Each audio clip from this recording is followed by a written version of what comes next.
September 9. మీ పునాది ఎంత గట్టిగా ఉంది? చదవండి.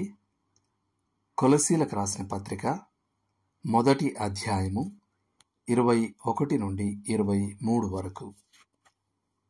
తన సన్నిధిని పరిశుద్ధులుగాను నిర్దోషులుగాను నిరపరాధులుగాను నిలువబెట్టుటకు ఆయన మాంసయుక్తమైన దేహమందు మరణము వలన ఇప్పుడు మిమ్మును సమాధానపరచెను.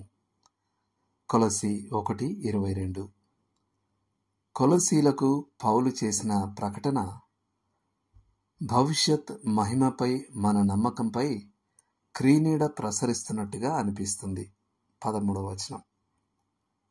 విశ్వాసులమైన మనం రక్షణ కోల్పోవడం సాధ్యమా? లేదు. 23వ వచనంలోని ఒకవేళ అనే పదం అనుమానాన్ని సూచించదు, లేదా మనం విశ్వాసంలో కొనసాగుటకు ఒక షరతును విధించదు.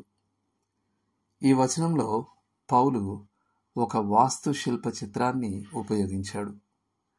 మూల స్తంభంపై బలంగా స్థాపింపబడిన ఇల్లు.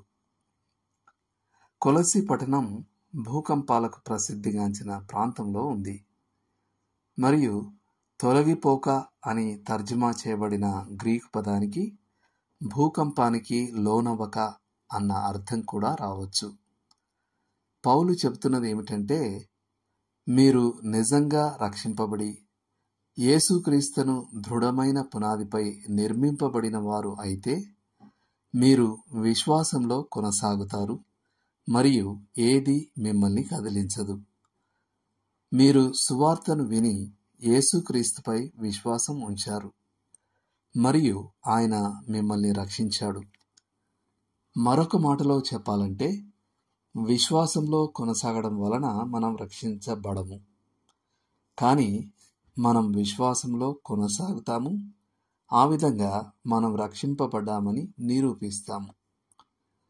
క్రైస్తవులంగా చెప్పుకునే మనలో ప్రతి ఒక్కరూ మన విశ్వాసాన్ని పరీక్షించుకొని, మన హృదయాన్ని పరీక్షించుకొని, మనం దేవుని బిడ్డలమని నిర్ధారించుకోవడం మనకు తగిన పని.